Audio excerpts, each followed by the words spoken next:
Tennessee's biggest challenge this weekend, a really good defense from Brent Venables and the Oklahoma Sooners. How the Vols will combat that and put points on the scoreboard.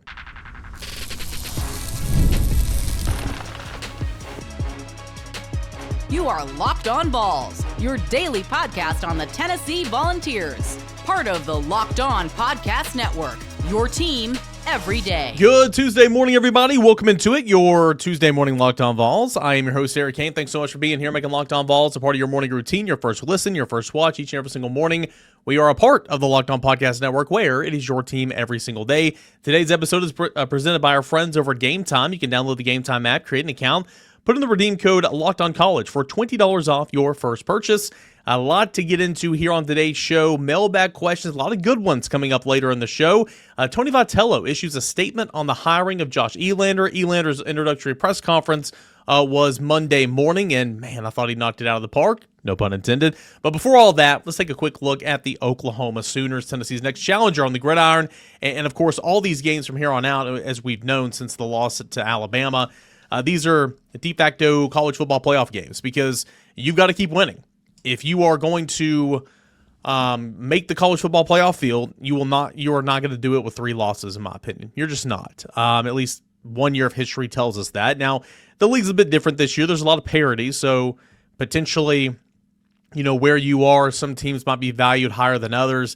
It still wouldn't be the case for Tennessee because Tennessee would not have a really, really good win on the schedule, okay? Your 2 best chances, Georgia and Alabama, you lost those. A win over Oklahoma would be good. A win over Vanderbilt at the end of the year will be good. But Tennessee doesn't have a big signature win on the schedule, and I would assume if you're 9-3, Tennessee wouldn't have a big signature win on the schedule. So you need to win this game to stay in the hunt, right?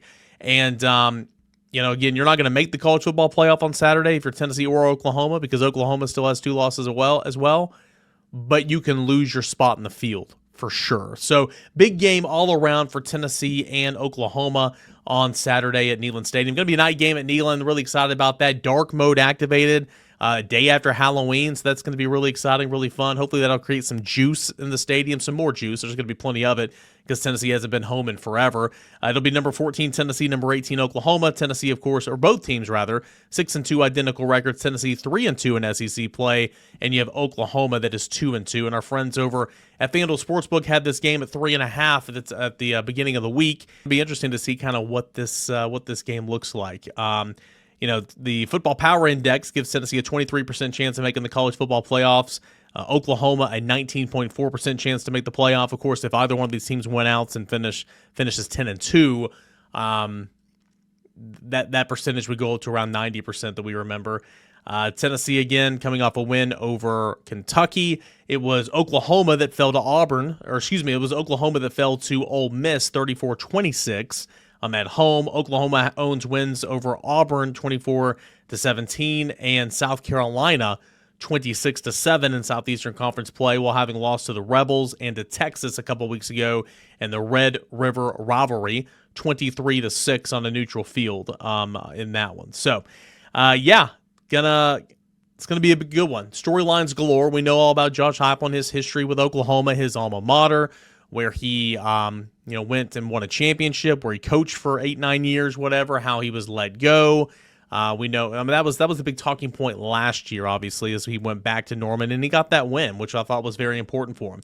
But you look at this iteration of Oklahoma, and we'll start with what's most impressive first of all, and that's, let's go with what sells, and that's quarterback play, right?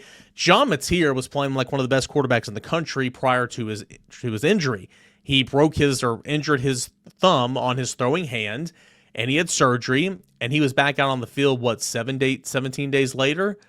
Clearly, he has not been the same guy. Just has been a shell of himself. Now, we've seen in years past the Tennessee defense will make any quarterback look good, so hopefully that's not the case. But, John Mateer, since coming back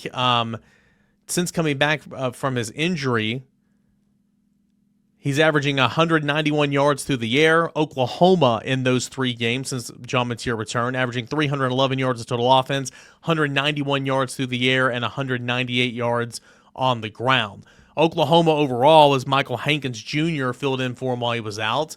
Not very flashy offensively. 11th in the league with 28.4 points per game, 10th in the league with 376 yards per contest. They average 246 yards through the air, which is 8th best, 130 yards on the ground, which is 12th best. But again, when you remove your quarterback for a couple games, and then your quarterback is clearly not 100%, it affects those numbers. I mean, Mateer was running all over the place, using his legs and his arm, looking like one of the better players in the country prior to that injury. So with the injury and coming back and not being probably 100%, Mateer on the year, he's thrown for 1,790 yards, 8 touchdowns, 6 picks. He had 3 interceptions against Texas his first game back. He actually was one of the better running quarterbacks in the country prior to his injury, 320 yards before sacks. He had double-digit rushing attempts on 4 occasions this year, but since the injury, since he's returned, he's only got 36 yards rushing in 3 games. So Mateer, clearly a good football player, but right now just looks like kind of a shell of himself, and we'll see. I mean, he's probably getting healthier as the week goes along, as the weeks go along, and we'll see if the Tennessee defense can kind of hold him in check a little bit. You look at the receivers. He's got Isaiah Saitna III, came over from Arkansas, and he's clearly the go-to guy for whoever's at quarterback. 624 yards, 43 receptions, and 5 touchdowns. Deion Burks, Jaron Canick's the tight end, combined for about 800 yards receiving, 2 touchdowns.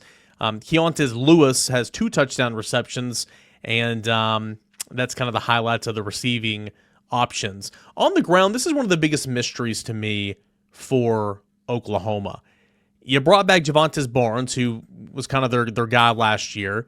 You bring in Jade Knott via the transfer portal from Cal, and yes, he was injured in 2024, but 2023 he was fantastic, and they've had no semblance of a run game, traditional run game all year long, until the last couple of weeks. Now, Barnes and Ott have both just been complete non-factors. They've missed some games here and there, but they've been complete non-factors. I mean, I'm talking like neither one of them have 100 yards rushing on the year.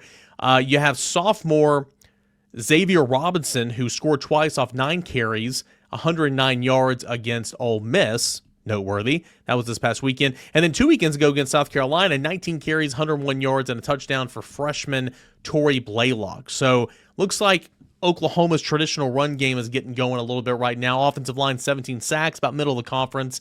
They're blocking for 3.9 yards per carry. And here's something of note. They have a true freshman starting at both left and right tackle right now. So the right tackle, I believe, I need to do more research. I believe he's in concussion protocol, so maybe he's day-to-day, but the left tackle is also a true freshman. The defense is the story, okay? Brent Venables, about what you'd expect. Really, really salty defense. Leads the conference in scoring defense, 12.5 points. Total defense, 240 yards a game. Tied for first against the pass at 155 yards a game. Third against the run, allowing 84.9 yards per game. Just 4 takeaways, which is really strange because they're such a sound defensive unit. They've only created 4 takeaways, but they rank second in the conference with 29 sacks, and it's 2 more than Tennessee right now because Tennessee's gone on Tennessee's currently in a slump in terms of the sack category. They're holding opponents to a 28% clip on third downs, really good, and here's an elite stat, 39% touchdown rate in the red zone. Opponents have reached the red zone 16 times against Oklahoma. They've scored only 6 times. Wow. It's pretty incredible. Oklahoma, if you remember about a month ago now, to open SEC play against Auburn, you had Oklahoma that sacked the quarterback 9 times. Last week or 2 weeks ago against South Carolina, they had 6 sacks. So they've had sacks in bunches. Just a really, really salty unit. A lot of linebackers that run all over the place, make plays. They play about 5 to 6 linebackers. All those guys are very productive. Up front are Mason Thomas, 5.5 sacks on the year, 8.5 TFLs. Like they've got like 4 or 5, really 5 or 6 different guys that have like at least 3 sacks or something like that. It's really, really productive across the board. So that's a quick glance at Oklahoma, the challenges that Joey Aguilar and this Tennessee offense is going to be facing come Saturday afternoon or Saturday evening.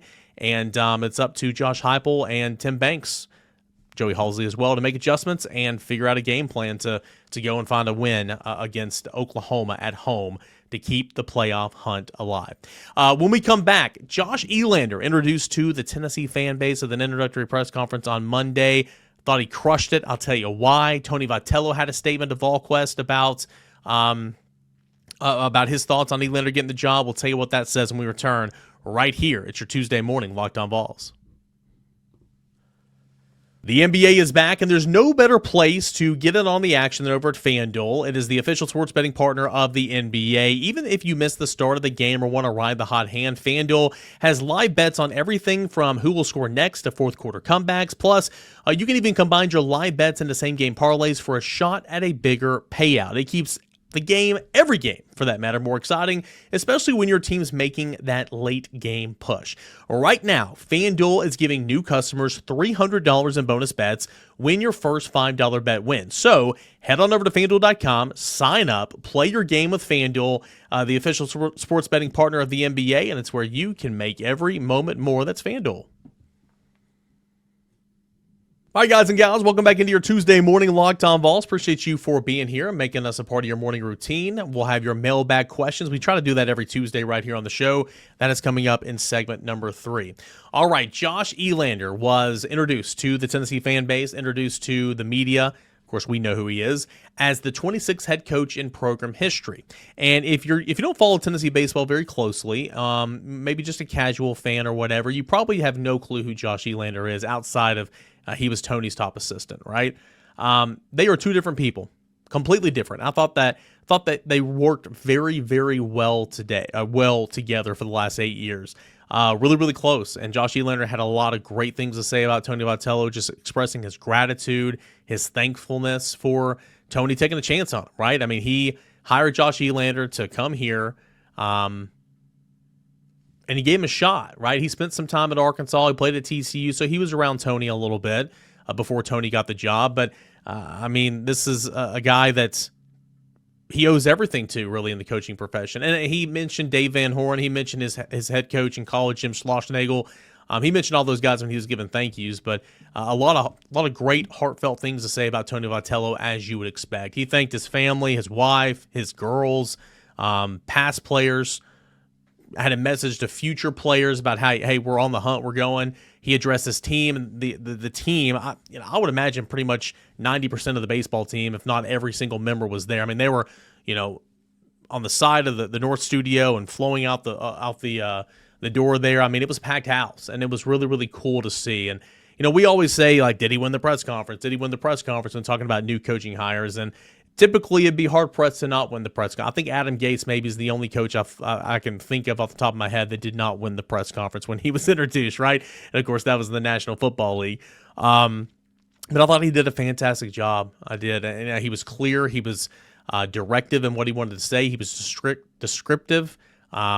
He was prepared for questions whenever people ask him in terms of, hey, what is your spin on this program going to be? How can you make this program even better? What's your coaching staff going to look like? And that brings me to my next point. We've been talking the last couple of days. I mean, the expectation is, this coaching staff's going to stay together. He did not come out and clearly say that, because I think there's still some working some things out in terms of defining roles, and maybe some of these guys will get a pay bump and all that. But I fully expect Frank Anderson to be the pitching coach here at Tennessee unless he wants to retire. And the fact that he was here in fall ball, ready to go ahead of the 2026 season, that does not lead me to believe that he wants to retire. I believe Ross Kivett's going to be here unless something changes. I think Quentin Eberhardt's going to be here unless something changes. There is an open spot here on the staff because, of course, Tony left. Josh took over for Tony, and now there's an open spot here for an assistant coach. And he said that he's not thinking about anything externally right now. He said on more than one occasion that his focus is on the guys in the room right now. His focus is on the guys that help bring this program to where it is right now. And so I thought that was kind of interesting. And, clearly he's focused on, getting his guys taken care of. And, he didn't come out and say, like, hey, Frank Anderson's going to be my pitching coach. Ross Kivett's going to be my hitting coach or whatever. I mean, he did say that he was going to coach third base, meaning Josh Elander was going to coach third base just like he has in years past. I thought that was kind of cool. But he referred to Frank Anderson as a father figure. He says, quote, to our current staff, Frank the Tank, Frank Anderson, father figure, we all love you, undefeated as interim head coach in the SEC. It's a good start. He said, Ross Kivett, my right-hand man. Q, Quentin Everhart, strength and conditioning coach. Family, always have been, known you since I was a kid. Ricky Martinez. Stovall, who's the analytics guy, Woody, who's the team doctor essentially, Adam Lowe, director of ops, Megan, Ren, all these other people that he goes on and on and on. Said, you guys are the people that make this place great, and you make our players better every day. I can't wait to continue working with all of you. So kind of a ringing endorsement there, right?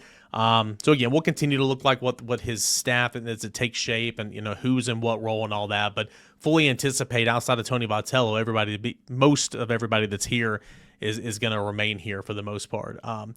So yeah, I mean, I thought he just did a really, really good job. I asked him specifically, I said, what were your emotions like over this past week? It's a whirlwind, right? And he said, quote, I'm going to read the whole thing because I thought it was good.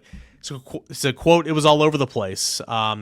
The way it went down, Tony, again, we're so focused on fall and getting better. I think we've always been trying to say what is essentials, what is not, how we focus on what's important. We're in a very important period of fall right now. The emotions were crazy. I think for all the staff, we have a genuine rooted love for this university, and it was scary, just to be honest with you. I'm going to say that again. It was scary, just to be honest with you. I want to be crystal clear. We're all thrilled for Tony Vitello. What an amazing opportunity to do something that's never been done before. His fingerprints will always be on this program. But to be able to earn the job and to be able to walk in and see the guys in the moment I had with them, I'll never forget. Really excited for the future, but grateful and thankful because when you're looking at, hey, maybe when you're not able to wear the power tee anymore, it's a pretty scary feeling, to be honest, end quote. I thought that was real, genuine. He was like, I mean, I was preparing for the job, I was working, but I was scared too. I love this place. I don't want to leave. I mean, think of Josh Elander. He has 3 little girls, 6, 2, and a newborn. They've been raised here in the stadium. The 6-year-old, literally, Elander was here before she was born. Like, she was raised here in the stadium. So he pretty much just says, hey, I don't want to leave. I was scared. And he's glad that it worked out the right way. So I thought that was really, really cool, man. And if you haven't watched the video, he did a phenomenal job. If you're not dialed into Tennessee baseball, I think this guy's going to be someone that's easy to root for sure, until he drops a game or a series he's not supposed to, and then everybody's going to be calling for his job because that's how fans operate. Reached out to Tony Vitello. We did a VolQuest over the weekend whenever the hire was made official. I got word back on Monday about a statement that Tony Vitello has on Josh Elander. Got this yesterday. He said this to me, quote, what a great day for Vol Nation. The fans in 2021 were the biggest spark maybe in the history of the program, but what's been going on behind the scenes was even more important. The support staff we are putting in, intense amount of work building relationships and developing players. Coach Elander was a massive part of that and is the very best guy to lead and keep stacking those bricks. Vols baseball has become a massive group effort. Synergy and consistency will be huge X factors. It actually worked out well that Danny and his colleagues took a deep dive into who truly would be the best leader for this group. It gave Josh a platform to show why he's the most underrated college coach in the country. He's the type of person that Vol Nation, the administrators, the players deserve, fired up for it all the above, end quote. Thought that was really, really cool. A lot of great things to say about Josh Elander, obviously. Gives props to the administration for taking the time to see that and making the right call. And, I thought that was really, really cool. So the Elander era, a new era of Tennessee baseball is underway with Josh Elander, and he had his introductory press conference with the media and, of course, 2 fans. That was Monday morning over on campus. When we come back, a lot of questions this week. The mailbag is full, so we'll answer those to the best of our ability when we return right here on your Tuesday Locked On Vols. College football is back, and I couldn't be more excited. The tailgates, the rivalries, the energy in the stands, there's just nothing like it. But let's be real. Actually getting tickets can feel like more than a battle than the game itself. Endless queues, hidden fees, prices jumping at checkouts. That's not great. That's why I use Game Time. It's the app that gives the advantage back to the fans, the easiest way to score last-minute tickets at the best prices with no surprise fees. What you see is what you pay for. The app made it super simple for me. I could even see the exact views from my seat before I purchase. Plus, I love the zone deals too. Pick the section. Game Time picks the seats for me.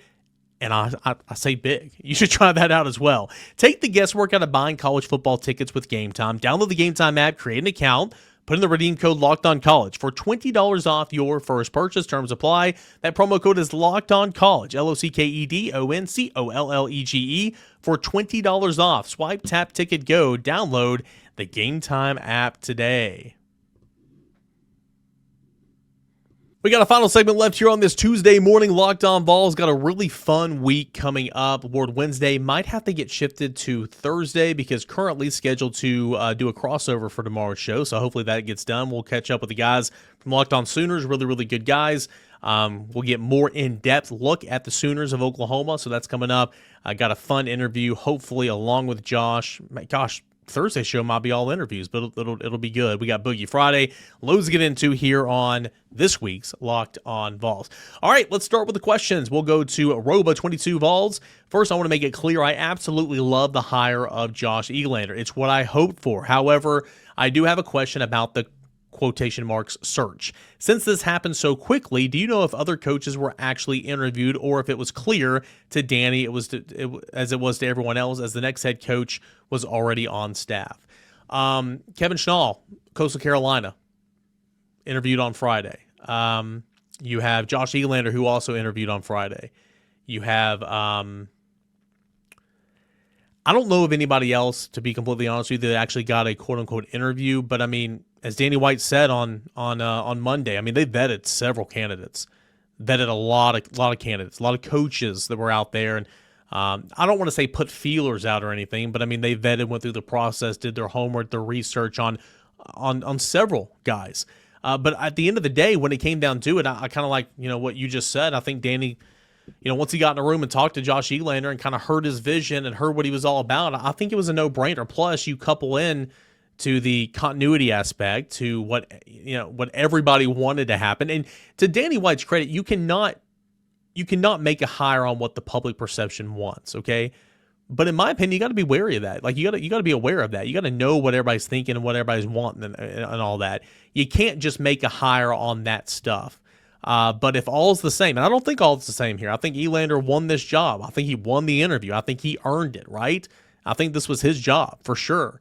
But if all was the same, like, you go with the guy that everybody wants. But I don't think it came to that. I just think that he was comfortable once he had his interview and he wanted to go ahead and name him head coach. So, yeah, I mean, there was a search, right? I mean, there was one other interview. There were a lot of candidates vetted. There was one other interview to my knowledge. Okay, there's a lot of things I don't know. But no, I think that I think Josh just went out there and earned it. Brian, every week the noise gets louder for Banks to be let go. Does he get a bye this year after losing two of his star corners, or is it scheme? Plenty of studs on this defense, but at times they just look lost lining up pre-snap and in coverage. I mean, I'm never going to be on the fire this coach bandwagon. I'm just not. That's just not my style. You'll never get that here on Locked On Vols. I mean, I'll speak bluntly and clearly on what needs to happen. This defense is not good right now. It needs to be more consistent. This defense has a tackling problem. Sometimes on 3rd and 2, you're bailing out in coverage. It makes absolutely no sense. So some of that I do believe is scheme, but for the most part, man, like, it's the coach's responsibility at the end of the day is to put you in position and to make the tackle. Like, I know they're not out there doing it, but at the end of the day, it falls on the coaches. I mean, it does. They're the ones getting paid a salary. So it's got to be better. It's got to be better. I don't want to be the guy that says, but 2024, but last season, but allow me. One of the best defenses in the country last year. You're a year removed from that. Why? Do a deep dive. I mean, the offense improved significantly. The offense improved. And sure, it's much more than just quarterback, okay? The scheme changed a little bit. So I think it's up to Tim Banks and his staff to do a super, super, super deep dive and figure out what's not working here. Because improvements got to be had. But knowing what, a Tim Banks coach defense looks like at its peak, it's pretty good. And it was not that long ago. So what steps can you take to get back there? And sure, injuries are a part of football. It does not help when you've been without your starting two corners all year long. It doesn't help. But at the end of the day, you got to find ways to get better. All right. Louisiana Vol. Eric, I know we all love the up-tempo offense. Do you think if Josh would slow it down, maybe this defense would be a little bit better? Seems to me like we give up a lot of points when we go in and score quick, or we give up a huge play on short field for the offense, then we're back out. I think there's a give and take, man. Last year they slowed the offense down because they were winning games with their defense. Absolutely. They were winning games with their defense last year, so they slowed the tempo down for sure. This year, I think you got to be pick and choose when you want to slow it down. Like they're not going at warp speed to begin with, in my opinion. But when a defense needs a break, you slow it down. When you're up a couple scores and still, scoring at will, go however fast that you want to. Is that the right way to say that? I think you got to be smart about it, right? And but there was a clear, I'm going to slow this thing down last year, and I don't see that this year. Just something that you got to deal with whenever you're complementing this type of offense. Kurt, but I wouldn't change much of anything what you're doing offensively, because offensively you're the best offense in the SEC right now. So don't change anything. You need that. Kurt says, are we close or even already there to saying that Joey has as much control over this offense as Hendon Hooker did? I can't answer that because I don't know, but I'd be willing to say not there yet, simply because Hendon was here for 2 years. By the time he left Tennessee playing in his last game, I would imagine he would have more control over the offense than Joey does, having been here since May. That's just my interpretation. I could be wrong, but Joey obviously has a pretty good grasp on some things right now. Louisiana Vol again. Could Coach Josh Elander get a national championship his very first year as head coach? Ooh, I don't know. I need to see this team play. I like this team. I like its makeup. I need to see more about what they have on the mound. I need to see a definitive options in the field, but they're going to be good. They're going to be good for real. Mr. Cain, do you think, this is from Big Orange Energy, do you think Mateer will be back in early season form this game, or does this slump continue? Also, what's your way too early take on Tennessee basketball? Boy, Tennessee basketball, I'm excited. Watched that exhibition just like you did, and I'm pumped to see Jacoby Gillespie play all year long. Nate Ament continue to come along. Jalen Carey, not his best showing, but I know he's going to be good. I'm excited, man. I'm pumped. I love those exhibitions, getting these two big dogs on a court and playing in a game that doesn't matter. Like Tennessee, Michigan State, Tennessee, Indiana last year, Tennessee, Ohio State a couple weeks ago. It helps. Well, I made the joke earlier, what's a good slump buster? Well, going against the Tennessee defense, right? Hopefully Mateer continues to stay in his slump. Hopefully, but we've seen this story way too many times. I hope Tennessee defense makes it hard on him for sure. And Tennessee's defense continues to be opportunistic, takeaways, and get back and sacking the quarterback. That'd be great. Voldog423, has Boo completely checked out? I've watched his efforts diminish this year as opposed to last year with the star position so critical in Banks' defensive scheme. Is this the catalyst to our problems in the middle of the field? He's not the only problem. He's not the only problem. It is a group effort. Boo certainly did not give much effort after he was beat on the double move for the touchdown, in my opinion, on that play, in my opinion. And he went to the bench there for a while. I think my opinion was shared by those who made the decisions. It's been a weird year for him. We can talk about that more, like in terms of just the overall Boo experience this year. It's not been a good one. Hopefully he can turn some things around, and he's had flashes, man. I mean, that tackle on the backyard play, the NFL Street play where there was like 10 different fumbles. The last fumble created was because of Boo Carter. I mean, he's a head buster, man. It's a great hit. But no, he is certainly not the only problem. Randy, it seems like Boo Carter is okay. I just talked about this. Well, there's more. It seems like Boo Carter's a liability, and Jalen McMurray is just not a playmaker. Any chance we get McCoy back for a stretch run so we can slide Colton Hood over to the star? Love the show. Keep up the good work. Thanks, Randy. Hood is someone to watch in terms of injury this week. Is he practicing? What's he say on the injury report? He missed a lot of the second half last week because he was banged up. We'll see as the week progresses what Colton Hood's status looks like. I don't think they're going to move him at all.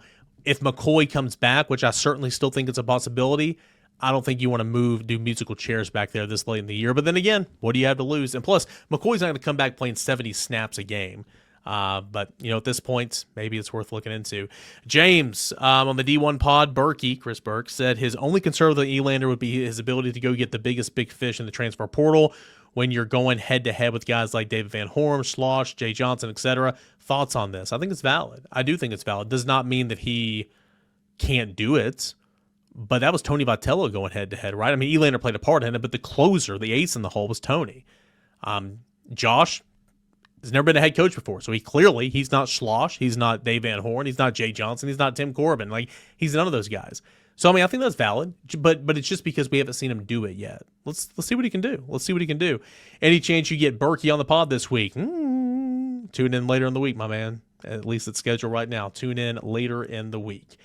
And I think that's all we got. Want to give a shout out to Vols in Ireland, man. Came over here a couple weeks ago, had a fantastic experience, pinned a note on his Twitter, and it is at Shamrock. Crap, I missed it. At Shamrock Titans. Really, really cool stuff. So shout out to Vol in Ireland. I know you had a great time. Hopefully you'll be back here soon. One more here. NBA Young Vol sends me the stuff about Brian Kelly getting fired. Says, I mean, what a loser. How did he weasel his way into getting the LSU job to begin with? Here's my thing. I'm never going to celebrate coaches getting fired because I wouldn't want anybody celebrating if I lost my job. You guys know. It's kind of an ongoing joke. It has been for years. I don't like Brian Kelly. I don't think that he's a very good person. That's just my personal opinion, right? I don't know the man. I think based off his job performance, he did not earn the right to be the head coach at LSU anymore. Nobody has done less with more than anyone in the country over the last couple of years. Maybe Riley. Maybe. I don't know. But that's just kind of my take. That's just one man's opinion. I'm certainly not going to celebrate anyone losing the job because that's not cool. I'm sure he'll get a chance somewhere else. Penn State's open. Arkansas's open. There's some jobs that are open. Florida's open. Maybe he'll land somewhere else. I would assume that he will. But, it was never a fit in LSU. And boy, for a guy that had a couple of first-round picks at wide receiver, a Heisman Trophy winner at quarterback, blah, what a waste of all that talent that's down there. All right, that's where we'll end. What a high note to end on, right? What a high note to end on. Fun show coming up tomorrow. Hopefully we'll get that crossover with Locked On Sooners. We've got that scheduled to get that done. Appreciate you guys. Going to be a fun week. Tennessee and Oklahoma, massive week coming up. Stay dialed in. Stay right here stay locked in to Locked On. Locked On Vols, the week goes on. A big-time college football playoff implicating type game. You can't make the playoffs with this win, but you can lose it. You can lose it and be out if you lose this football game. So we'll continue to preview this week from every single angle right here on Locked On Vols. Appreciate you guys as always. This is Locked On Vols.